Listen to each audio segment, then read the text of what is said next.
On January 5, 1942, as scenes of celebration and triumph filled the streets of Tokyo, Admiral Isoroku Yamamoto was already looking beyond the first victories of the Pacific War.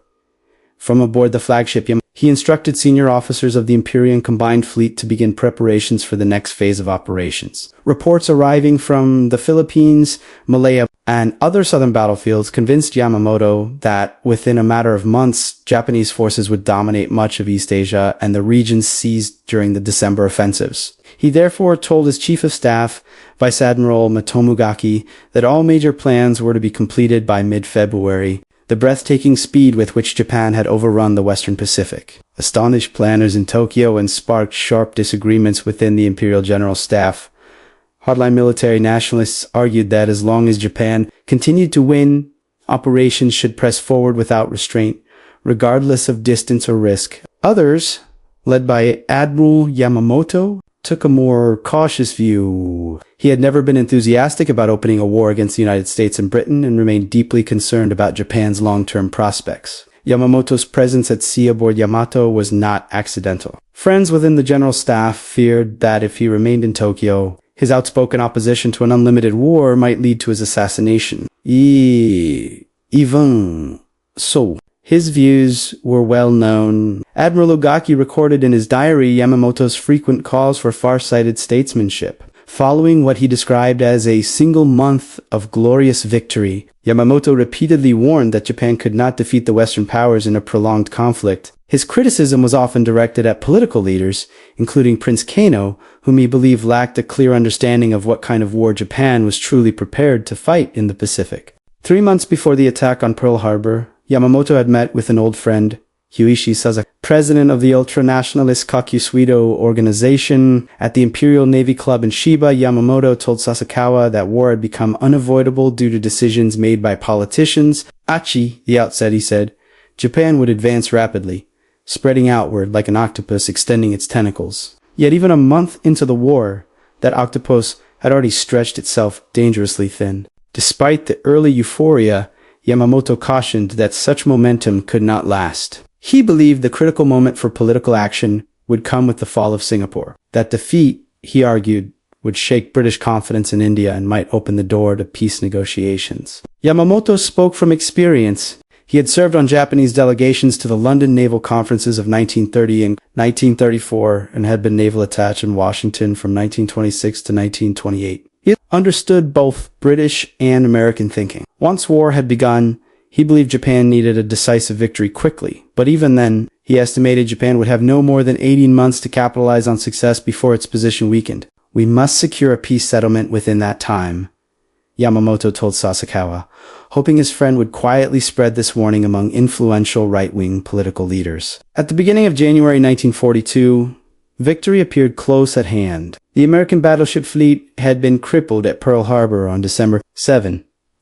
Britain had lost Prince of Wales and repulse off the Malayan coast. Manila and the U.S. naval base at Cavite had fallen. Hong Kong had surrendered, and Japanese forces were advancing toward new landings across the Dutch East Indies, New Ireland, and the Solomon Islands. Yet Pearl Harbor had not delivered everything Yamamoto had hoped for. The core of the U.S. Navy, the aircraft carriers, had escaped destruction and remained a constant threat. Yamamoto believed that only a dramatic and unmistakable victory could force the United States toward negotiation. He did not expect Singapore to fall for several more months. And although it surrendered on February 15th, he felt time was slipping away. To shape the conditions for peace, Yamamoto concluded that Japan needed to strike elsewhere. The question facing his planners was where the next blow should fall. Within the Imperial High Command, Yamamoto's ideas immediately met resistance. His proposal to strike north against the Soviet Union was dismissed by the army, which argued that such a campaign would be fought almost entirely on land. At the time,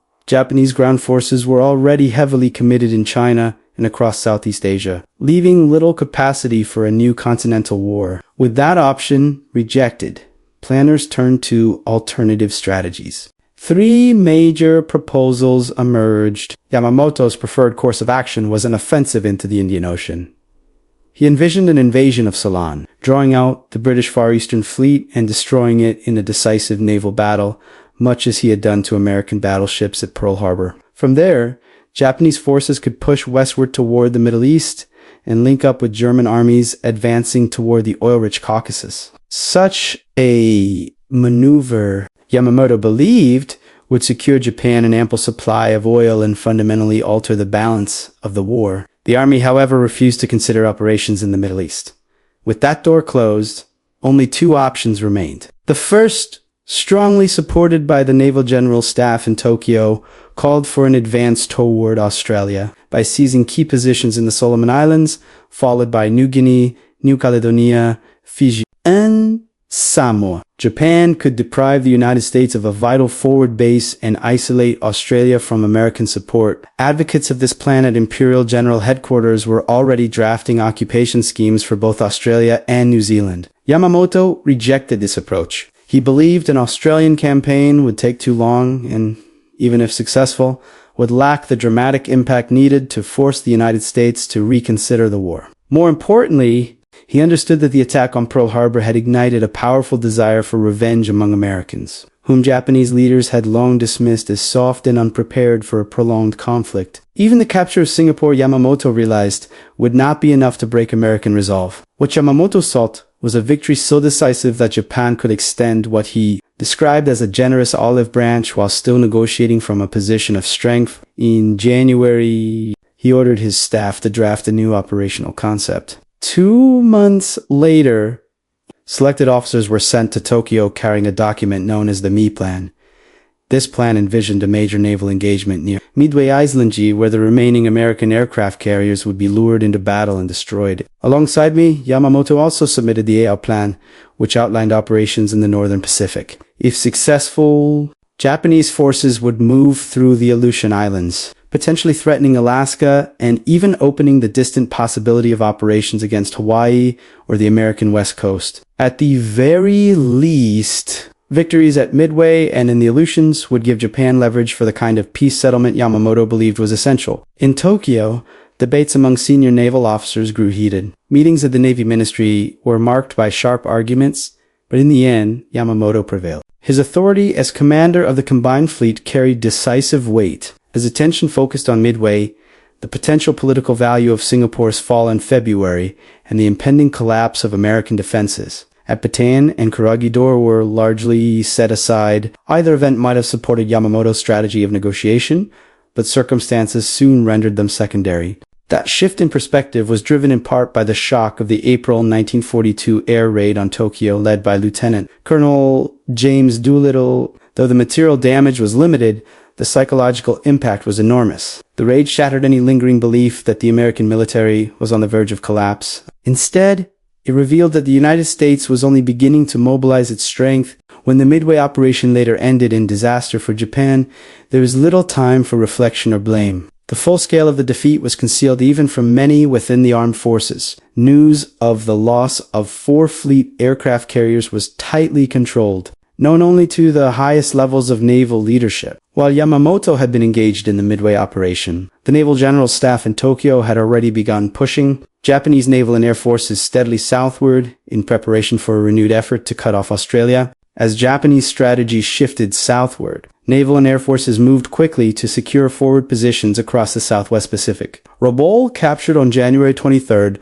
became the centerpiece of Japan's expanding defensive and offensive network. From that point onward, Japanese aircraft conducted constant reconnaissance flights and bombing missions against surrounding islands and targets in New Guinea, steadily tightening their grip on the region. Australian intelligence soon recognized the danger. Reports sent to General Douglas MacArthur after his arrival in the Southwest Pacific warned the Japanese forces were preparing to move against New Guinea. If that effort succeeded, Northern Australia would be left dangerously exposed. Japanese aircraft had already bombed Darwin in February, and when troops landed at Salamau in March, the tempo of operations increased sharply. In May, just before the Battle of Midway, Japan dispatched an invasion force toward Port Moresby. That thrust was turned back only after fierce fighting between American and Australian carrier forces in the Battle of the Coral Sea. Although Port Moresby remained in Allied hands, Japanese forces succeeded elsewhere. They occupied Tulagi north of Guadalcanal and began constructing a seaplane base The clash in the Coral Sea convinced planners in both Washington and Canberra that further Japanese advances in the South Pacific were imminent. MacArthur warned the Australian government to expect an attack, even as intelligence suggested that Japan might also strike westward toward India. He urgently requested 2 aircraft carriers and 1,000 aircraft to strengthen his position. In Washington, however, the situation was bleak. In May, Admiral Ernest J. King, Chief of Naval Operations, informed General George C. Marshall that until late June, the United States would have only 2 operational carriers available across the entire Pacific. On the eve of Midway, Japan still possessed 10. Fleet Admiral Chester W. Nimitz, commanding the Pacific Fleet, had already issued warnings about a major Japanese operation, which soon materialized at Midway. While the Midway battle unfolded, Japanese forces continued consolidating their positions in the New Guinea Solomon Islands region. Major General Tomitaro Hori's South Seas Detachment landed at Salamaua, while naval troops occupied Lea and began developing an airfield there. Independently of Yamamoto, the Imperial General Staff had already approved the Port Moresby operation. Lieutenant General Hirokichi Hayakutaki was ordered to prepare further advances toward New Caledonia, Fiji, and Samoa, and to be ready to resume the drive on Port Moresby by July after Yamamoto's carrier forces were expected to return victorious from Midway. Despite the catastrophic outcome at Midway, which was reported to frontline units as a success, Imperial General Headquarters made no immediate changes to its plans. Within days, Australian authorities warned MacArthur that Japanese forces appeared ready to move again. Buoyed by what they believed had been a victory at Midway, MacArthur proposed that the Allies seize the initiative with a preemptive strike against New Britain and New Ireland, followed by an assault on Rabaul, the main Japanese naval and air base in the area, with 2 carriers, 1,000 aircraft, and an amphibious division. He believed Japanese forces could be pushed back toward Truk. On June 12th, General Marshall presented a modified version of MacArthur's proposal to Admiral King. Marshall argued for 3 carriers instead of 2. Supported by 1 Marine Division and 3 Army divisions, Admiral King opposed the plan. One of his objections was that it would place MacArthur in overall command of the operation. He also feared that carriers operating near land-based Japanese aircraft would be dangerously exposed, with inadequate protection. Ironically, those very risks would soon confront the U.S. Navy during later operations in the Solomon Islands. King countered with his own concept, a naval-led advance from the New He. MacArthur objected to having army forces placed under naval command, but the strategic necessity of halting Japan before it could secure New Guinea and threaten Australia overrode personal rivalries. The unresolved question facing the Joint Chiefs of Staff was, who would command the operation? The Joint Chiefs ultimately divided the campaign into phases. Phase 1 assigned Admiral King the primary objective of capturing Tulagi, the Santa Cruz Islands, and adjacent positions. At the time, Guadalcanal itself was little more than a name on a map and held no recognized tactical or strategic value in the plan. To placate MacArthur, he was promised command of later phases, during which Allied forces would clear the remaining Solomon Islands, advance on Rabaul, and secure New Guinea. Admiral King's approach prevailed largely because it required fewer forces than MacArthur's proposal. Thousands of Allied troops were already training in New Caledonia, and King persuaded General Henry H. Arnold to deploy additional U.S. Army Air Forces squadrons there. Samoa and Efade and the New Hebrides were reinforced, and plans were laid to establish a base in Tonga. Meanwhile, Admiral Wilson Brown, whose indecisiveness during the Wake Island crisis had irritated King, was reassigned to head a newly formed amphibious training command in San Diego, alongside Marine Major General Holland Smith. Brown was tasked with developing new methods for amphibious warfare. Rear Admiral Richmond Kelly Turner, King's chief planning officer, argued that the immediate priority was to hold the defensive line in the South Pacific while training amphibious forces. The second phase would then be a combined offensive by U.S., Australian, and New Zealand forces through the Solomon Islands toward the Bismarck Archipelago and the Admiralty Islands. Later phases would target the Caroline and Marshall Islands, eventually opening the way either to the Dutch East Indies or back toward the Philippines. Admiral King approved the plan,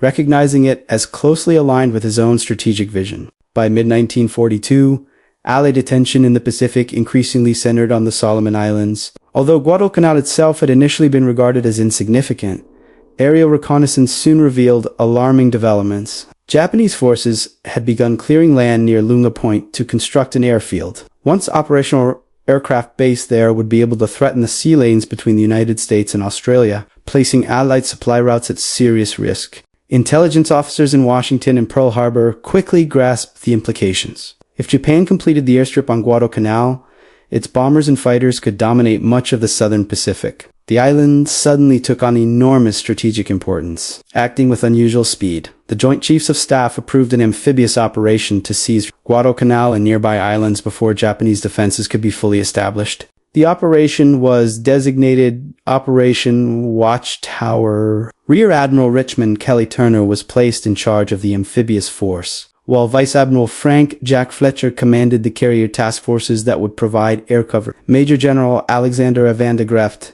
led the 1st Marine Division, which was assigned the task of landing on Guadalcanal and capturing the airfield under construction. Time was the Allies' greatest enemy. Training for the operation was rushed, and many of the Marines had never participated in a large-scale amphibious assault. Equipment shortages were common, maps were incomplete, and intelligence on Japanese strength on the island was fragmentary at best. Nevertheless, planners believed speed was essential. Every day of delay increased the risk that the airfield would become operational. On August 7, 1942, Allied forces struck. Before dawn, naval guns and carrier aircraft opened fire on Japanese positions around Guadalcanal and the neighboring islands of Tulagi, Gavuto, and Tanam. The landings on Guadalcanal met relatively light resistance, as most Japanese troops were concentrated elsewhere. Marines moved inland quickly, overrunning construction sites and seizing control of the unfinished airstrip, which would soon be named Henderson Field.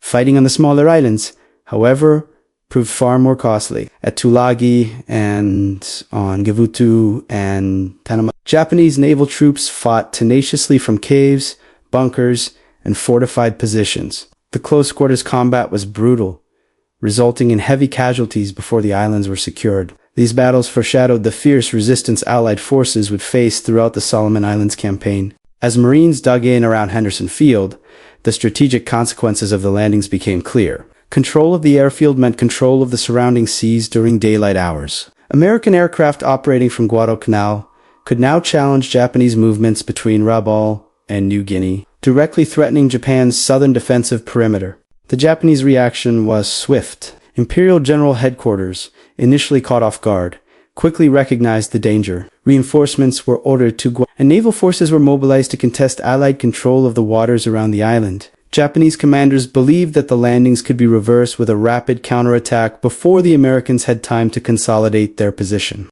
Meanwhile, the Allied naval situation remained precarious. After 2 days of providing air cover, Admiral Fletcher withdrew his carriers, citing heavy losses among his aircraft and concern over Japanese submarine and air threats. The sudden departure of the carriers left Turner's amphibious forces dangerously exposed. Supplies and heavy equipment had not yet been fully unloaded, and many Marines were left with limited ammunition, food, and medical supplies. While the seizure of Guadalcanal's airfield unfolded with unexpected speed, the fighting on the smaller islands to the north was far more brutal. Tulagi, Gavutu, and Tanambogo were defended by experienced Japanese naval troops who had transformed the terrain into a network of fortified positions. These men had no intention of from concealed bunkers, tunnels, and coral ridges. They resisted every Allied advance. At Tulagi, U.S. Marines encountered fierce opposition almost immediately after landing. Japanese defenders used the island's rocky ground and dense vegetation to their advantage, launching sudden counterattacks and holding their positions even when surrounded. Progress was slow and costly. Only after 2 days of relentless combat did the Marines finally secure the island, having learned firsthand how determined and resourceful their enemy could be. The battles for Gavutu and Tanambogo proved even more intense. Gavutu, dominated by a steep hill, was heavily fortified and defended by naval infantry and construction troops. Initial landings were met with heavy fire, forcing Marines to fight their way upward under constant threat from well-entrenched positions. After hours of close combat, Gavutu was declared secured, but Japanese resistance continued in isolated pockets well into the night. Tanambogo, lying just across a narrow causeway, presented an even greater challenge. Early assaults were repulsed with heavy casualties, and only after additional troops, tanks, and naval gunfire were brought forward did the Marines manage to overrun the island. The fighting was savage, often occurring at point-blank range. When the last organized resistance collapsed, few Japanese defenders were left alive. As news of the landings reached Rabaul, Japanese commanders moved quickly. Vice-Admiral Gunishimikawa, commanding the 8th Fleet, recognized that the Allied presence on Guadalcanal threatened Japan's entire southern strategy without waiting for reinforcements. He assembled a striking force of cruisers and destroyers and set course south through the narrow waters that would soon become infamous as the Slot. Mikawa's objective was clear: destroy the Allied naval forces protecting the invasion and isolate the troops ashore. Under cover of darkness, his ships advanced undetected, slipping past Allied patrols. In the early hours of August 9th, 1942, Mikawa's force launched a surprise night attack against Allied cruisers guarding the approaches to Guadalcanal. The resulting engagement, later known as the Battle of Savo Island, was a devastating blow to the Allies. Caught off guard and poorly coordinated, Allied ships were struck by torpedoes and gunfire at close range. Within minutes, several cruisers were ablaze or sinking. The Japanese force, having achieved complete tactical surprise, inflicted heavy losses and withdrew before daylight could expose it to air attack.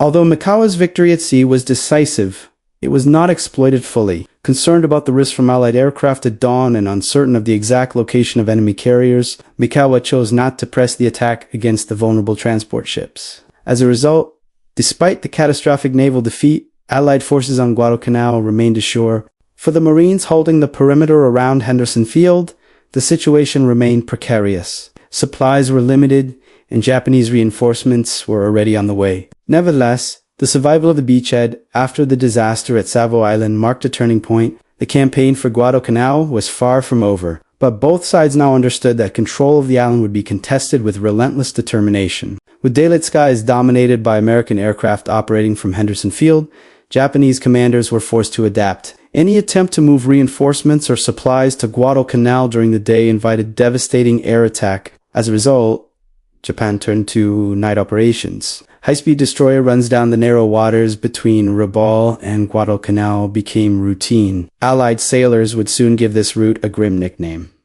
the Slot. These nighttime supply missions came to be known as the Tokyo Express. Under cover of darkness, Japanese destroyers raced south, unloading troops, ammunition, and food before dawn, then retreating north at full speed. While the method allowed Japan to reinforce its ground forces, it came with severe limitations. Heavy equipment, artillery, and vehicles could not be transported in sufficient quantities. Japanese soldiers on Guadalcanal often went into battle short of supplies, facing hunger and disease alongside the enemy. For the Allies, controlling the seas at night proved just as difficult. Although American forces held the advantage during daylight, Japanese crews were highly skilled in night fighting. Their ships were equipped with excellent optics and long-range torpedoes, giving them a deadly edge in darkness. As a result, the waters around Guadalcanal became the scene of repeated naval clashes.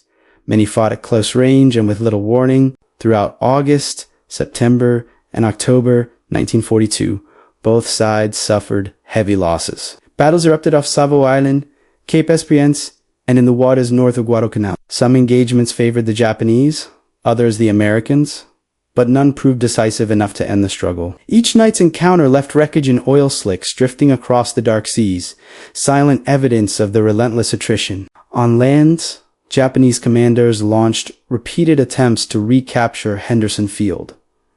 Assaults against the marine perimeter were carried out with determination, but often without adequate coordination or fire support. Lacking artillery and air cover, many attacks ended in costly failure. Meanwhile, American engineers expanded and improved the airfield, increasing the number of aircraft that could operate from it and strengthening Allied control during daylight hours. The campaign gradually evolved into a battle of endurance. Japan poured troops into Guadalcanal via the Tokyo Express, hoping to overwhelm the defenders in a decisive blow. The United States responded by reinforcing the island with fresh units, supplies, and naval support. Each side understood that victory would not come quickly. Control of Guadalcanal meant control of the southern Pacific end.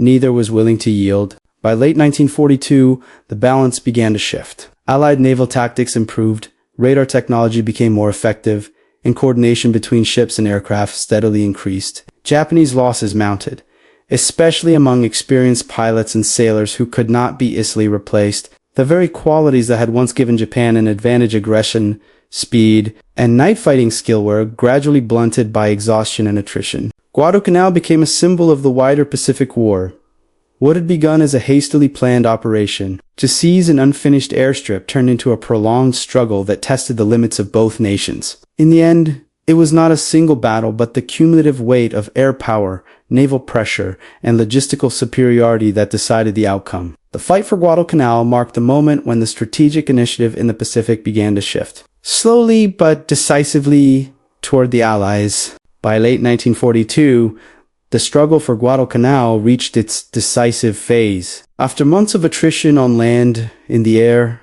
and at sea, Japanese commanders recognized that their position on the island had become untenable. Repeated attempts to destroy Henderson Field had failed, and each effort to reinforce or resupply the garrison resulted in mounting losses. The balance of power was steadily shifting. In November, Japan made one final effort to reverse the situation. Powerful naval forces were committed in a series of violent engagements, later known collectively as the naval battles of Guadalcanal. These clashes were fought at close range, often in darkness, with battleships, cruisers, and destroyers exchanging devastating fire. Although both sides suffered severe losses, the outcome was disastrous for Japan. Critical transport ships were sunk, and the chance to deliver sufficient reinforcements to the island was lost forever, with its ground forces weakened by disease, hunger, and constant air attack. Imperial General Headquarters reached a grim conclusion. Guadalcanal could no longer be held. In December 1942, Japanese leaders quietly authorized a withdrawal, carefully disguising the decision as preparations for renewed offensives. The operation was given the codename Operation K. Using the same nighttime destroyer tactics that had once sustained the garrison, Japanese naval forces now carried out a skillful evacuation. Under the cover of darkness and deception, thousands of soldiers were removed from the island in January and early February 1943. Allied commanders initially believed these movements signaled another major reinforcement effort. Only later did they realize that the enemy was slipping away. On February 7, 1943, organized Japanese resistance on Guadalcanal came to an end. The island was firmly in Allied hands. What had begun as a hurried gamble to seize an unfinished airstrip had become the first major offensive victory for the United States in the Pacific War. The consequences were profound. Japan had lost tens of thousands of men, along with irreplaceable ships, aircraft, and a most critical experienced pilots and sailors. These losses could not be made good. The United States, by contrast, had learned hard lessons in amphibious warfare, joint operations, and night naval combat. Each mistake paid for in blood became the foundation for future success. Strategically, Guadalcanal marked the moment when the initiative passed to the Allies. Japan was forced onto the defensive across the Pacific, reacting to enemy moves rather than shaping events. The long, grinding campaign exposed the limits of Japan's logistical system and revealed that courage and skill alone could not overcome industrial and technological disadvantage. From Guadalcanal onward, the character of the Pacific War changed. The Allies would advance step by step, bypassing strongholds, cutting supply lines, and steadily tightening the noose around Japan's outer defenses. The road ahead would still be long and costly, but the direction of the war was no longer in doubt. Guadalcanal was more than a battle. It was a test of endurance, a clash of strategy and will, and a turning point that reshaped the course of the war in the Pacific.